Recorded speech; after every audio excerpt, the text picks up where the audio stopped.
How does a small plastic cylinder on your kitchen table understand when you say, "Alexa, turn on the lights," and actually do it? It feels like magic.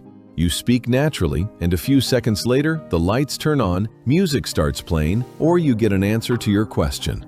But behind this simple interaction is one of the most sophisticated combinations of hardware, software, artificial intelligence, and cloud computing that exists in consumer electronics today.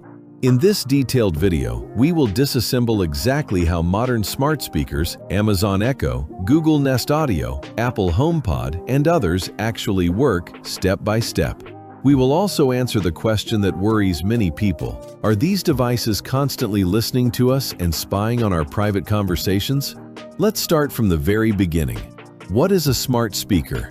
At its core, a smart speaker is a device that combines four main components in one compact body. 1. A set of high-sensitivity microphones, usually 4 to 7 microphones arranged in an array. 2. A decent speaker for voice output and music playback. 3. A Wi-Fi and sometimes Bluetooth module for internet connection. 4. A small local processor and a voice assistant system. But here is the most important thing you need to understand right away. The speaker sitting on your table is not very smart by itself. Its real intelligence lives thousands of kilometers away in massive data centers belonging to Amazon, Google, or Apple. The device in your home is primarily a sophisticated microphone array, a speaker, and a small, always-on computer whose main job is to detect a specific wake word and then send your voice to the cloud for processing. This architecture is what makes smart speakers possible, but it is also the source of both their power and their privacy concerns. Now the question that worries almost everyone. Does the speaker listen to us all the time? The honest technical answer is, the microphones are always active, but they are not constantly recording and sending everything to the cloud. Here's exactly how the always listening system works in practice. Inside every smart speaker, there is a very small, low-power neural network processor. This chip is constantly analyzing the audio coming from the microphone array. Its only job is to look for one specific phrase, the wake word. For Amazon devices, it's Alexa, or Echo, computer, etc., depending on settings. For Google, it's Hey Google or OK Google. For Apple, it's Hey Siri. This wake word detection runs entirely locally on the device using a tiny neural network. It does not send any audio to the cloud until it is highly confident that it has heard the wake word.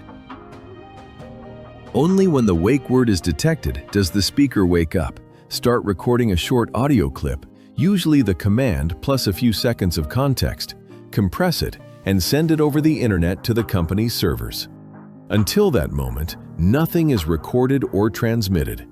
The local processor simply listens for the wake word and discards everything else. That's why when you say the wake word, you usually see the light ring or LED light up almost instantly. It means, I heard you and I'm now sending your voice to the cloud.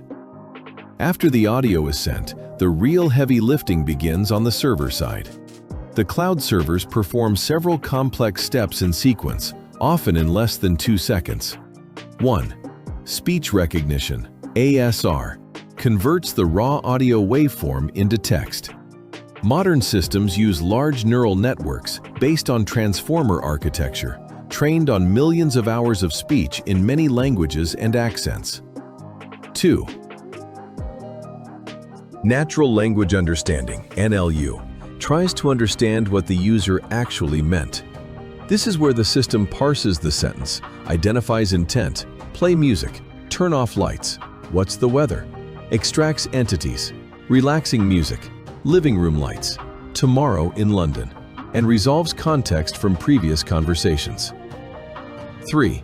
Dialogue management. Decides what action to take. It may need to query other services, weather API, smart home devices, music streaming service, etc. 4. Response generation. Creates the answer. For simple commands, it can be a direct action. For questions, it can be synthesized speech or additional information. 5. Text-to-speech, TTS. converts the response text back into natural-sounding speech and streams it back to your speaker. The speaker then plays the response and, if needed, sends commands to other smart home devices: lights, thermostats, locks, TVs, etc. This entire pipeline is what makes the experience feel seamless and intelligent. But there is one very important technical detail that many people don't realize. The wake word detection is done locally, but once the wake word is triggered, the audio is sent to the cloud and usually stored for some time so the company can improve its models. You can delete your voice history in the app, and most devices now have a physical microphone mute button that completely disconnects the microphones, usually indicated by a red light. Still, the privacy concern is legitimate. Even if the company claims they only process audio after the wake word, false positives do happen. There have been documented cases where devices recorded short snippets without the user saying the wake word. Companies have improved detection a lot, but no system is perfect.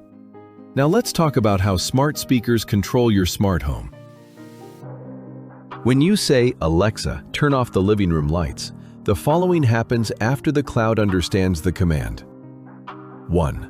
The server identifies which devices are linked to your account and located in living room. 2. It sends a command over the internet to those devices, or to a hub if needed. 3. The smart bulbs or plugs receive the signal and turn off. The new standard called Matter is making this process much smoother.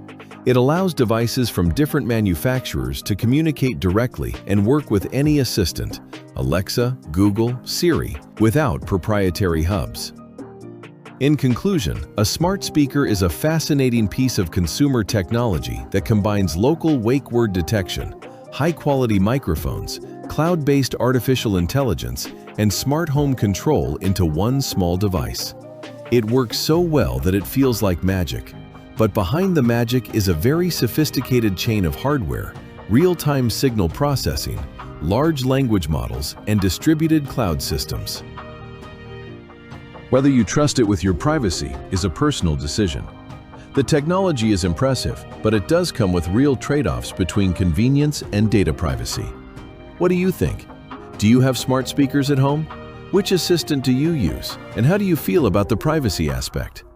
Drop your honest thoughts in the comments. I read every single one.